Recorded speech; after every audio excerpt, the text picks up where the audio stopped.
jika jurnalisme dibungkam maka sastra harus bicara gitu. Jadi demikian pula dengan isi buku ini menurut opini saya pribadi, yang merupakan ini ya, buah dari ekspresi kegelisahannya seorang Engku Sinta dalam menemukan berbagai fenomena eksistensial gitu. Ketika buku ini diterbitkan, kamu merasa sesuatu yang upaya mendokumentasikan sebuah dialog imajinatif, tetapi dialog imajinatif itu potret keseharian dari lingkungan-lingkungan yang ada di sekitar awak. Ini plesetan dan bahaya terpleset. Nah itu, judulnya saya saja berbahaya terpleset, judul bukunya ini. Yang diangkat oleh Mak Habib ini tidak banyak yang berani melakukan ini. Seperti yang disampaikan Pak Budi tadi, mudah-mudahan Mak Habib terus meneruskan tulisan ini sebagai perwakilan dari sahabat kami. Artinya kita terpuaskan dan Mak Habib silakan untuk siap-siap untuk ditangkap. Pola penulisan Engku Sinta itu saya melihat dia tidak hanya menggunakan satu cara, menggunakan berbagai bentuk penulisan yang kemudian disederhanakan, dan yang utama bagi Engku Sinta itu memang adalah bermain-main dengan bahasa. Mudah-mudahan lewat buku Engku Sinta ini bisa dikembangkan oleh yang lain, apakah itu igau, apakah itu kacau, apa itu yang lain itu. Persoalan-persoalan mainstream berpikir di kita kadang-kadang terhambat oleh kelompok-kelompok yang menghalau pemikiran kita pada satu giringan pemikiran yang akhirnya jadi keseragaman isi kepala dan kurang kreatifnya masyarakat kita dalam berpikir, sehingga ada hal-hal yang termarginalkan ketika melakukan sesuatu yang seharusnya dilakukan, akhirnya direm.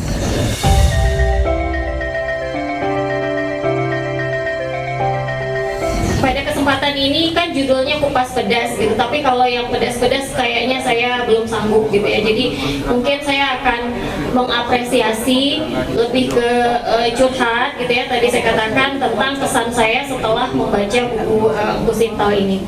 Jadi sejujurnya itu jujurly ketika dari awal saya membaca buku ini halaman demi halaman itu saya merasa ngeri-ngeri sedap sebenarnya ya gitu. Jadi ada apa ya, kadang-kadang saya senyum-senyum sendiri, kemudian kadang-kadang manggut-manggut, geleng-geleng kepala, bahkan sampai tertawa tergelak pun ada gitu, lengkap sudah di buku ini kesan saya membaca buku ini gitu.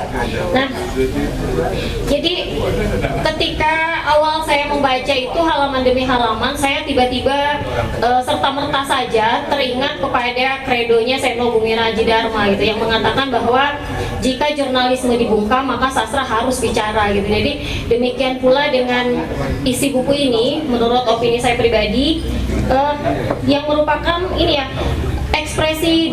buah dari ekspresi kegelisahannya seorang Engku Sinta dalam menemukan berbagai fenomena eksistensial gitu, sehingga pada akhirnya buku Lakon Tole ini menjadi sebuah katarsis dari ekspresi individual Engku Sinta yang menurut saya itu penuh dengan satir tapi juga gokil dan usil gitu, sehingga awalnya saya itu tidak terlalu berminat pada urusan politik gitu dengan buku yang dikemas seolah-olah bahasanya ringan padahal isinya berat ini gitu ya.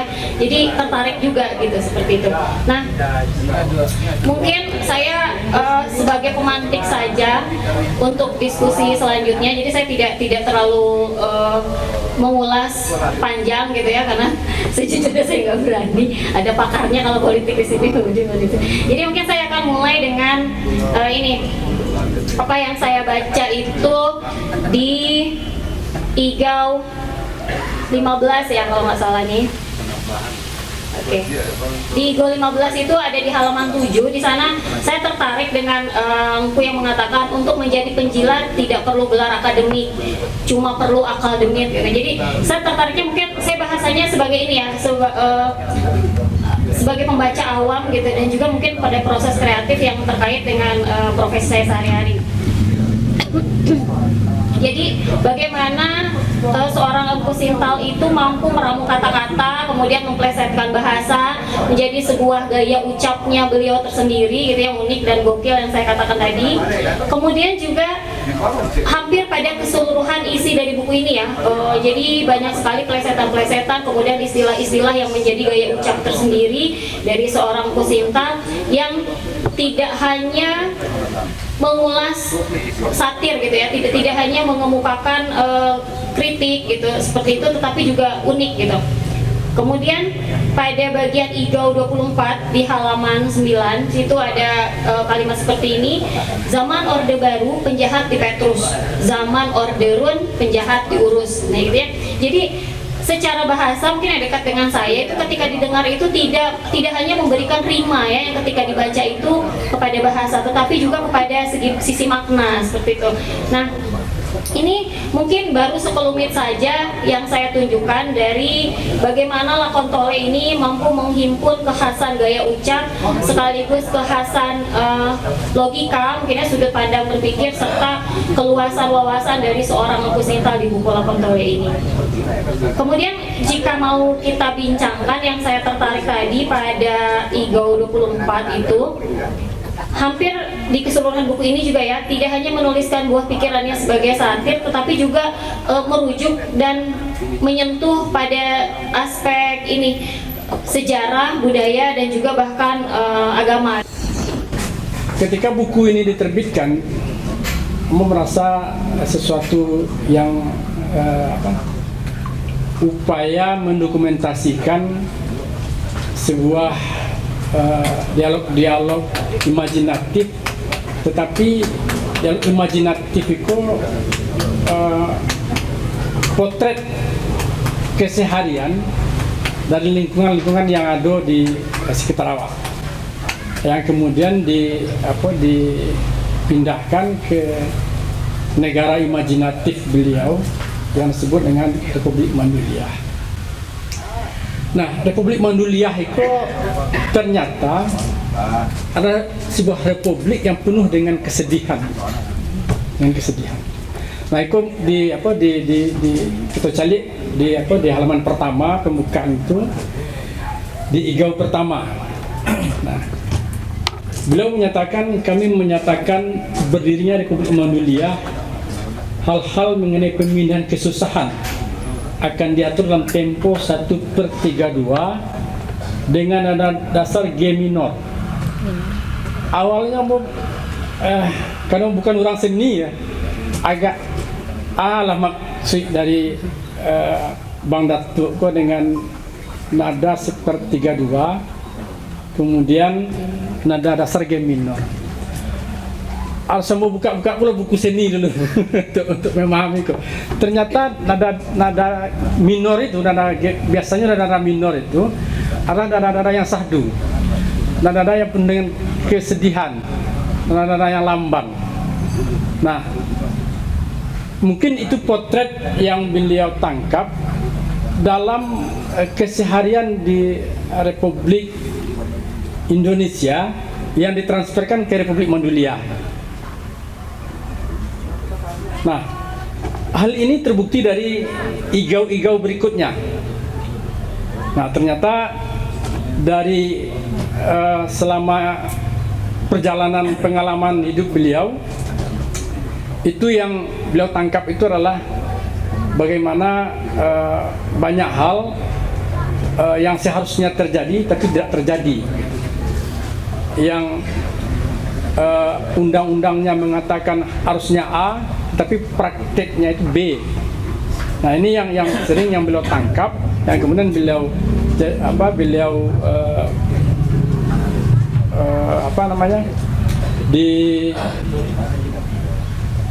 dibuatlah semacam kata-kata yang dijadikan status Facebooknya.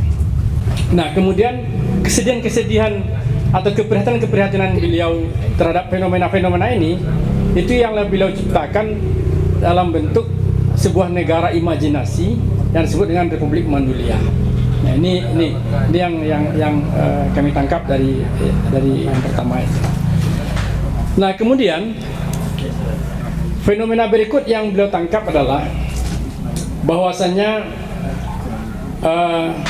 dalam praktek kehidupan kita sehari-hari, baik itu dalam penunjukan pejabat atau promosi pangkat dan segala macam, yang terjadi itu bukanlah banyaknya pertimbangan teknis atau katakanlah kompetensi seorang untuk menjadi kepala dinas atau segala macam, tetapi adalah dari tebal tipisnya lidah.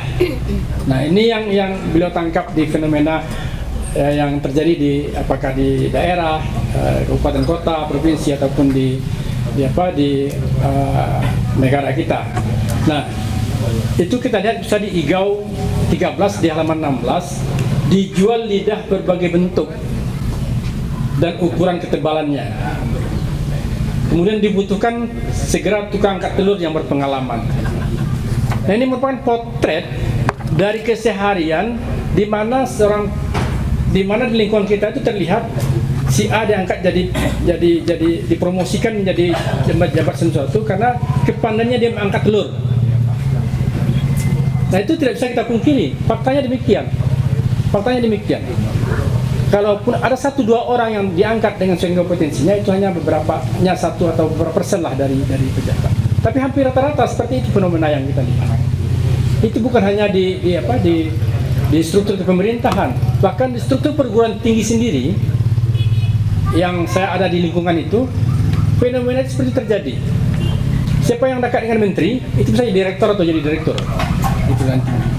Karena menteri punya kekuasaan 30% suara ketika pemilihan rektor atau pemilihan apa. Jadi tidak penting lagi apakah dia profesor hebat, tapi dia secara politik dia bisa dekat dengan menteri, dia bisa jadi direktur atau direktur. Ini fakta-fakta yang bisa kita lihat. Nah, ini beliau tuliskan dalam sebuah status, hanya singkat saja, dijual berbagai bentuk dan ukuran ketebalan lidah. Ada kemampuan kita untuk ini. Dan dibutuhkan segera tukang angkat telur. Nah, jadi dalam hidup ini tidak perlu pandai-pandai, tidak perlu jadi orang pintar, tapi pintar-pintar. Itulah pesan dari Bang Datuk, kira-kira seperti itu. Nah, tadi seperti yang disampaikan juga oleh Bu Ayu tadi, saya juga tertarik dengan IGAU 15 itu, ya, IGAU 15 itu. Untuk menjadi penjilat tidak perlu gelar akademik, cukup dengan akademik. Jadi nggak perlu pintar-pintar amat kita, nggak perlu kuliah tinggi-tinggi betul. Atau kalau kuliah, jangan terlalu cukup dapat ijazah saja sudah cukup. Yang penting akademiknya, bukan gelar akademiknya, bukan kemampuan akademiknya, tapi kemampuan akademiknya yang penting. Nah, ini satir kritikan yang luar biasa terhadap perguruan tinggi juga seperti itu, terhadap dunia pendidikan. Nah, ini yang saya lihat. Nah, kemudian kritikan terhadap pemerintah atau juga terhadap di IGAU 30 di halaman 11, kalau kita lihat tuh, berhentilah mengeluh mengutuk pengurus negara, toh mereka hanya pengurus, bukankah mereka dibuat memang untuk bikin kurus negara? Mari berhenti cuap-cuap, mulailah mencari sesuap nasi, walaupun para pengurus negara lebih senang makan suap. Nah, ini fenomena ya, korupsi yang beliau tangkap pada hari ini. Kalau misalnya dulu katakanlah korupsi itu banyak hanya di pusat, nah sekarang seiring dengan desentralisasi kekuasaan ke daerah, maka terjadi juga desentralisasi korupsi ke daerah. Dan bahkan sekarang desentralisasi korupsi itu bukan sampai ke daerah, bahkan sampai juga ke pelosok-pelosok kampung yang disebut dengan nagari dan desa. Nah, karena begitu begitu masifnya praktek-praktek korupsi suap pada hari ini, maka beliau katakan berhentilah kita mengeluh. Artinya berhentilah kita mengeluh itu menyatakan kepada kita bahwasanya penyakit korupsi suap ini sudah sangat masif sekali. Ya, usahlah kita keluhkan lagi. Terimalah ini sebagai sebuah kenyataan. Itu kira-kira seperti itu. Nah, mungkin kita berharap ya, catatan saya juga dengan dengan lakon Tole ini plesetan dan bahaya terpleset. Nah, itu judulnya saya saja berbahaya terpleset, judul bukunya ini. Sama dengan ada kasus berita beberapa hari lalu dan viral itu di TikTok ya, berita tentang diskon tol katanya. Pemerintah akan melakukan diskon terhadap tol, tarif tol sebenarnya gitu. Dan pembaca berita itu melakukan terpleset gitu, terpleset. Ya, bagaimana pendapat Bapak tentang diskon tol itu gitu? Dan dia sendiri tersenyum dengan apa yang dia ucapkan itu gitu. Nah, itu viral di TikTok itu. Nah, ini juga rawan terpleset seperti itu gitu. Rawan terpleset seperti itu gitu. Apakah kalau tidak hati-hati kita pikiran kita juga akan melenceng ke wilayah yang lain jadinya gitu. Nah, tapi itu semacam daya tarik untuk apa ya? Untuk bagaimana buku ini diingat, karya ini diingat, tokohnya diingat, gitu seperti itu. Kritis dari seorang Engku Sintal itu di sini sangat terjaga sekali, mungkin karena beliau punya perhatian yang sangat banyak terhadap dunia sosial, budaya dan politik, bahkan juga masuk ke wilayah kehidupan yang sangat luas. Nah, dari segi teknis penulisan saya melihat di sini justru Mahabib lebih bermain-main dengan bahasa. Bahkan ada bagian-bagian kekacauan yang mungkin bisa disebut distorsi bahasa, dan yang kemudian membuat pembaca agak berkerut juga keningnya dalam memaknai apa yang diinginkan oleh Mahabib, seperti kata suap dan kata cuap. Nah, sebetulnya dari teks itu barangkali Mahabib hanya ingin bermain bunyi dan rima, meskipun kadang-kadang ada makna yang dipaksakan di sana, dan tidak semuanya justru saya melihat keberhasilan dari apa yang dilakukan Mahabib dengan permainan bahasa itu. Dan juga tapi justru disitulah uniknya bagaimana Mahabib memelihara kekacauan tersebut menjadi sebuah ciri khas dari tulisan-tulisannya. Dan saya pikir dengan topik-topik yang diangkat oleh Mahabib ini tidak banyak yang berani melakukan ini. Seperti yang disampaikan Pak Budi tadi, mudah-mudahan Mahabib terus meneruskan tulisan ini sebagai perwakilan dari sahwat kami. Artinya kita terpuaskan dan Mahabib silakan untuk siap-siap untuk ditangkap. Nah, apa juga yang dituliskan oleh Supardi di kata pengantarnya tentang mati ketawa ala Rusia, saya juga tidak banyak mendapatkan itu, karena saya lebih banyak mendapatkan pengalaman kritis dari tulisan Mahabib itu daripada pengalaman lucunya. Jadi memang spesialisasi Mahabib itu ada di sini, bagaimana dia melihat berbagai fenomena dan kemudian mengangkatnya ke dalam tulisan-tulisan singkat yang sangat menohok. Itu menurut saya terlepas dari segala kelemahan-kelemahan dan juga barangkali dari bentuk dan fisik buku ya. Fisik bukunya sayang sekali dengan Mahabib yang sudah menulis lama itu fisik bukunya tidak terawat dan tidak tercipta dengan baik. Mudah-mudahan untuk berikutnya bukunya akan lebih eksklusif, sehingga ini juga menjadi sebuah sumbangan yang baik bagi dunia kepenulisan baik di luar 50 maupun di Indonesia. Ya, ini sepertinya buku ini mewakili dari seorang Engku Sintal itu sendiri ya. Kira-kira begitu yang saya tangkap dari apa yang disampaikan oleh Kuyut. Ya, silakan kalau ada yang ingin menanggapi dari apa yang telah disampaikan oleh narasumber. Juga sudah berapa penangkap? 2 penangkap. Ya, kita minta dari Om Gus. Kita kita mau dengar bagaimana pendapat Om Gus. Mungkin ada juga baiknya kalau kita membandingkan buku yang ditulis oleh Datuk Monty ini dengan berbagai karya yang mungkin serupa atau mungkin ada kaitannya lah kira-kira. Waktu saya membaca ini sayangnya agak waktunya kurang lega. Nah, jadi baru dapat buku di sini, tapi dari pola penulisan Engku Sintal itu saya melihat dia tidak hanya menggunakan satu cara, menggunakan berbagai bentuk penulisan yang kemudian disederhanakan, dan yang utama bagi Engku Sintal itu memang adalah bermain-main dengan bahasa. Tadi Kuyut menurut distorsi, saya kira itu bukan kelemahan, gitu. Itu adalah kekuatan dalam konteks kultur terkait, gitu. Tetapi kalau misalnya buku ini kita terjemahkan, ini akan repot ini, gitu. Karena konteksnya akan sangat sukar untuk didapat, gitu. Hanya orang-orang yang betul-betul mengikuti kondisi Republik Indonesia lah yang ngerti Republik Manduliah itu, gitu. Hanya orang-orang yang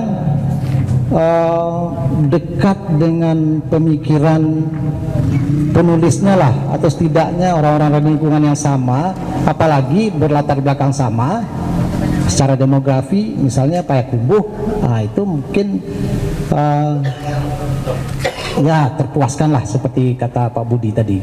Tapi untuk pembaca yang lebih luas, nah kita akan harus menantang lagi Engku Sintal nih untuk mampu membaca, meraih pembaca yang lebih luas, gitu. Nah, saya dalam hal ini ingat ya, begitu membaca, oh ini seperti bukunya siapa? Dari Twitwar ke Twitwar, Ahmad Dhani. Kemudian beberapa buku Seno juga, khususnya yang seperti cerita. Nah, jadi bukan ungkapan-ungkapan ringkas, bukan bukan bersifat kalam. Nah, kalau kita baca pemikiran Islam, nah ini lebih kepada kalam, ini sesuatu yang burhani. Jadi bukan bukan sastra, gitu. Tidak sesuatu yang intuitif sifatnya. Ada pernyataan, kemudian pernyataan ini butuh penjelasan. Ini butuh wawasan yang sama dengan pengarang. Kalau tidak, itu akan tidak akan tercapai publik pembaca yang lebih luas.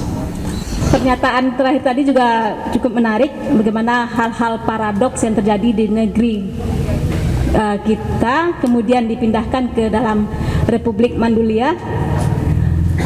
Dan Ayah Habib menulis satir yang cukup berani dan mewakili, mungkin tidak semua kita berani menyampaikan keluh kesah secara gamblang, secara terbuka. Namun Ayah Habib bisa menyampaikannya lewat buku Lakon Tole ini. Oke, selanjutnya kita minta lagi kepada para pendengar, mungkin yang boleh menanggapi atau memberikan sesuatu hal yang lain. Pak Hermawan yang sudah jauh-jauh dari Padang ya Pak. Silakan Pak. Satu sejarah menurut saya, kalau Lura mengatakan kalau Napis meninggal siapa penggantinya, kan gitu kan. Saya melihat ada Gus TF misalnya, Yud menggantikan Abrar misalnya. Kemudian Engku Sintal ini kayak menggantikan Napis sama Wisran gitu. Orang yang sudah bermain kata-kata. Soal berani tidak berani, Pak Napis sudah berani aja. Sampai sekarang orang masih bingung memikirkan robohnya Surokami itu. Siapa sebenarnya robohnya Surokami? Rapat sampai sekarang. Ada yang mengatakan Garin, ada yang mengatakan Idi. Jadi ya itulah gaya orang Minang gitu. Saya pertanyakan sama Ayu, apakah siswa Ayu pernah membaca ini? Mengerti tidak dia? Nah, ini pertanyaan paling besar, Pak Budi juga gitu. Cobalah kasih ke anak, nah, ngerti nggak dia? Nah, kalau nggak ngerti kita udah putus itu. Kasihan kita Engku Sintal membuat-buat tapi nggak ada yang ngerti gitu. Nah, jadi saya berharap mudah-mudahan lewat buku Engku Sintal ini bisa dikembangkan oleh yang lain. Apakah itu igau, apakah itu kacau, apa itu yang lainnya itu, beri pengertian itu. Sebagai orang bahasa, saya coba cari di kamus, ciloteh itu tidak ada, yang ada ciloteh. Nah, ini kan padahal semuanya kan bahasa Minang ini. Begitu saya lihat di kamus, bahasa Minang semua. Baturo-turo itu orang kan. Nah, bahasa Indonesianya tura. Ya. Hal-hal seperti itu yang perlu kita garap kembali untuk para pendengar semuanya, supaya banyak lagi lapangan untuk menulis gitu. Tidak harus terikat dengan gayanya Engku Sintal gitu. Itu yang bisa saya komentari, karena sebenarnya saya kesini ini untuk menambah pengetahuan ini, karena besok tanggal 12 saya disuruh bicarakan buku ini. Jadi kalau saya ungkapkan semua, nggak enak pula nanti di Stefa gitu kan. Soalnya Pak. itu yang bisa saya kemukakan, bahwa permainan kata-kata Iyub tadi tolong diteliti. Betul nggak permainan kata-kata? Setelah permainan kata-kata, bagaimana konteksnya? Bagaimana wacananya? Apakah dipahami orang? Nah, ini yang perlu kita kupas bersama, sehingga buku ini betul-betul dipahami. Saya yakin anak-anak muda itu, pertama dia tidak punya bukunya. Itu pertama. Itu kelemahan kita di mana-mana, meluncurkan buku tapi orang tidak punya bukunya gitu. Nah, yang kedua, apakah isi buku itu bisa dimengerti? Kita katakan, oh itu kata Iyub tadi mau ditangkap, saya kira tidak, karena dia sudah dimedsoskan gitu. Kalau ya dari dulu udah masuk penjara itu Engku Sintal itu gitu. Jadi ya hal-hal seperti itu perlu kita jelaskan kepada generasi muda, bahwa ini ada satirnya Minang gitu. Ada parodinya Minang gitu. Si Effendi Ghazali pernah juga membuat republik itu, tapi bisa dimengerti seluruh Indonesia. Nah, apakah buku Engku Sintal ini bisa dimengerti oleh seluruh Indonesia? Karena lebih banyak kosakatanya dari Minang, yang bahasa Minang yang di Indonesiakan. Sudah beberapa penanggap yang menyampaikan pandangannya terhadap buku Lakon Tole. Apakah dari pengulas dan pengupas ingin menanggapi dulu, Kak Ayu? Ya, mungkin saya juga sepakat dengan yang dikatakan oleh Om Gus tadi dan juga Pak An tadi, bahwasanya dari segi bahasa ini memang menjadi gaya ucap tersendiri oleh bagi Engku Sintal begitu ya. Cuma memang saya pun karena saya memang bukan asli dari orang Minang gitu ya, dan beberapa hal itu dari segi bahasa juga masih meraba-raba, bahkan saya bertanya gitu ya, bertanya kepada Pak suami gitu. Jadi kalau dari segi bahasa saya tertariknya seperti itu, karena banyak menggunakan diksi dalam bahasa Minang, kemudian petatah petiti bahasa Minang mungkin seperti itu, dan juga ada plesetan-plesetan yang kalau bagi saya sendiri, menurut opini saya sendiri, secara pragmatis itu masih bisa ditangkap begitu kan. Cuma ada juga beberapa yang mungkin kalau kata Kuyut tadi, plesetnya tidak terlalu berhasil sehingga memaksakan makna seperti itu gitu mungkin. Jadi tetapi pada secara keseluruhan itu saya sangat mengapresiasi buku ini, karena bagi saya sendiri yang sebelumnya itu memang tidak terlalu tertarik dengan kontroversi politik dan lain sebagainya seperti itu ya, karena mungkin tidak ada kaitannya dengan profesi saya sehari-hari gitu. Ketika membaca buku ini kok jadi menarik ya, oh iya ya, selama ini mungkin saya kudet gitu ya, kurang update dengan permasalahan-permasalahan yang sebetulnya itu memang perlu menjadi perhatian kita bersama juga, karena ternyata tidak satu atau dua hal itu yang justru terjadi di lingkungan terdekat saya sendiri gitu, yang dipantik atau ya diusili di buku ini gitu, dari buku ini mungkin seperti itu, sehingga bagi saya sendiri itu membuka beberapa paradigma atau cakrawala baru mungkin seperti itu. Terima kasih. Jadi memang dari tanggapan kawan-kawan tadi, bapak-bapak tadi, saya memang tertarik dengan apa yang disampaikan oleh Bung Iyut dan Pak Gus tadi serta Pak Imawan. bahwasanya permainan kata-kata dari Bang Datuk ini agak ada bahaya-bahayanya juga gitu. Artinya di satu sisi bisa terpeleset menjadi orang tidak mengerti. Di sisi lain bisa juga menambah keinginan orang untuk lebih keinginan lebih tahunya lebih tinggi. Apa sih gitu. Nah, dari bahasa itulah, dari cara menyajikan tulisan ini mungkin di satu sisi bisa membuat orang sudahlah ini buku apa gitu. Tapi di sisi lain bisa jadi memancing orang ingin lebih tahu. Itu yang pertama. Kemudian yang kedua, dari sisi penggunaan kata-kata, bisa jadi orang tidak paham, bisa jadi ini juga bisa memperkaya bahasa Indonesia. Karena bagaimanapun bahasa Indonesia kan asalnya dari bahasa Melayu. Nah, bisa jadi bahasa-bahasa Minang yang digunakan oleh Bang Datuk di sini bisa jadi juga itu akan nantinya memperkaya lagi bahasa-bahasa Indonesia. Saya kira itu dari sisi yang dari sisi sastranya, dari sisi bahasanya, saya kira itu seperti itu. Walaupun saya bukan orang sastra, tapi saya melihatnya seperti itu. Bisa jadi dia akan kembali memperkaya bahasa Indonesia. Itu yang pertama. Kemudian yang kedua, yang tadi itu bisa jadi ini membuat orang tidak menutup lagi bukunya, atau bisa saja orang semakin mendalami buku itu. Nah, ini kan agak tipis-tipis bahaya dari permainan kata-kata tadi, Pak Gus. Terima kasih Pak Budi dan Kak Ayu. Untuk lebih menariknya, kita berikan tempat dan waktu untuk penulisnya tampil ke depan.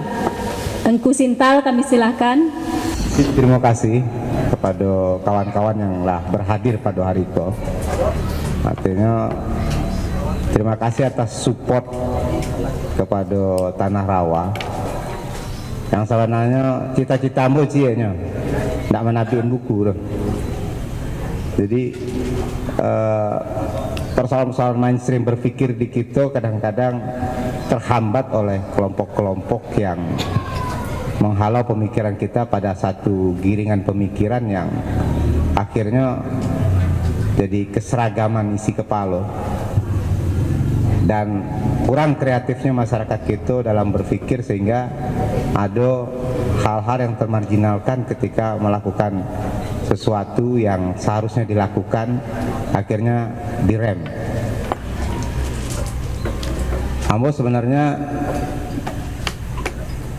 lakon toleko iseng, dan memang banyak orang mewarning waktu di Facebook tuh. Cuma kan galak-galak saya. Persoalannya apa? Itu persoalan bahasa, dan ambo diskusikan dengan kawan-kawan dari praktisi hukum maupun pengajar hukum. Artinya kalau meleset beko kan awak harus tahu dalam kaidah hukumnya.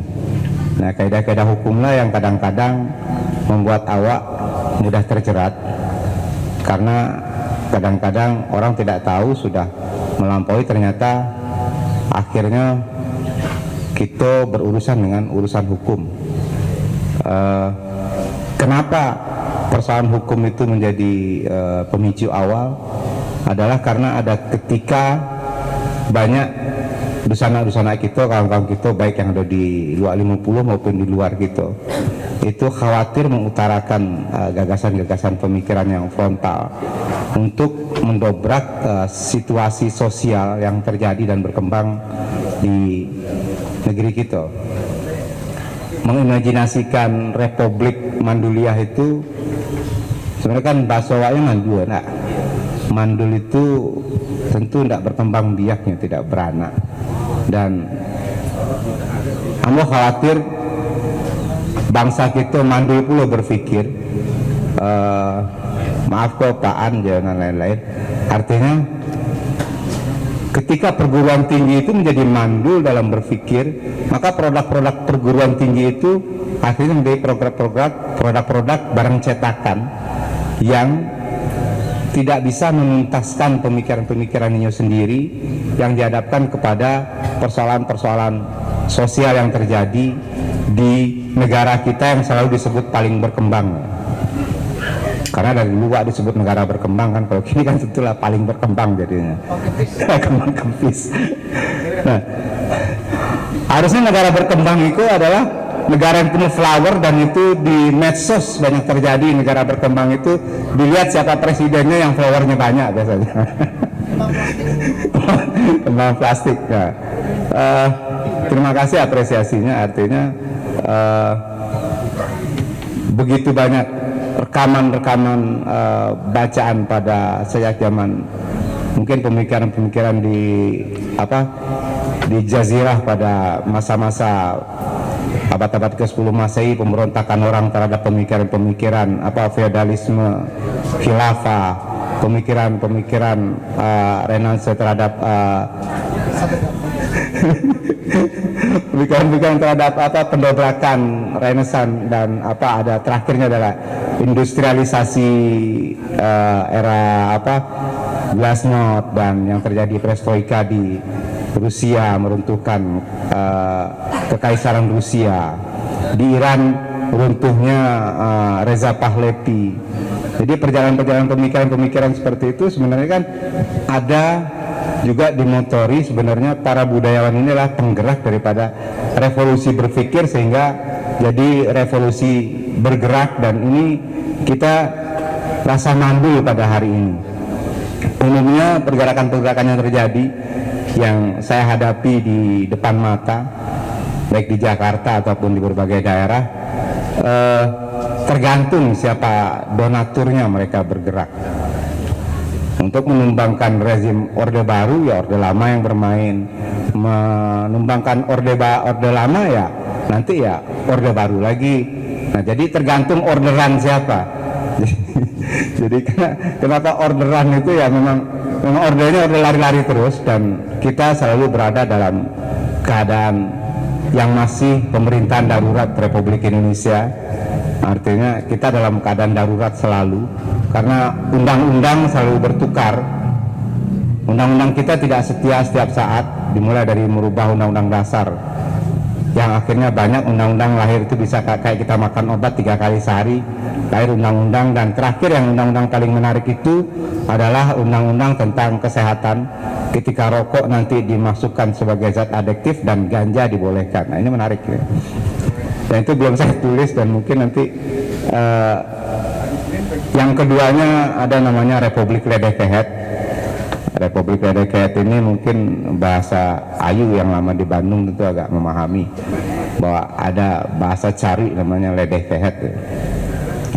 Dan itu jadi status di FB juga, menyikapi persoalan-persoalan yang terjadi, persoalan di Ledekehet. Kita bercari tidak pandai langsung, pernah dipancing Joheru dulu untuk bercari-cari, bercari keadaan kan, lah dicubul aja untuk bercari kan, tapi memang tidak bisa untuk bercari, tidak perlu kita mempercari keadaan,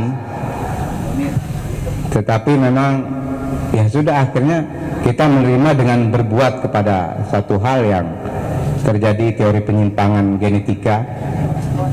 Terus saya biasanya kalau rekayasa genetika itu paling belajar di peternakan ada rekayasa genetika. Nah, hari ini adalah rekayasa isu yang paling banyak 3 kali sehari lahir.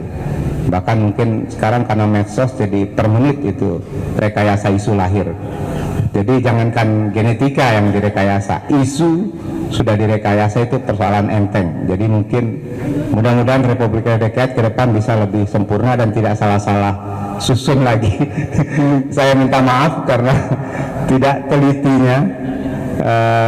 Penyunting juga kebetulan tidak hadir, Femi Effendi, walaupun cetakan yang ada di hadapan kita hari ini bukan cetakan resminya, karena cetakan yang resminya masih dalam program. Kemarin kabarnya mesin kapalnya agak ada cengkunatnya yang kena, jadi ngedrop cengkunatnya itu. Cengkunatnya jadi kena, jadi bermasalah untuk cetakan yang 200 eksemplar tersebut. Rencana pada hari ini adalah memang kita untuk mengupas, bukan untuk melaunching perkenalkan buku, karena launching ini nampaknya diveto oleh pemerintah Nagari, karena mungkin Nagari punya juga keinginan kan mengundang kawan-kawan ke Volca untuk bisa hadir pada awal Agustus ini, insya Allah. Itu cita-citanya Pak Wali Negari dan Bamus yang disampaikan kepada saya, iyalah saya. Jadi juga terima kasih kepada donatur yang tidak bisa saya sebutkan. Jujur bahwa saya tidak mendanai pencetakan buku ini, dan pencetakan buku ini pun saya tidak tahu siapa yang mendanai.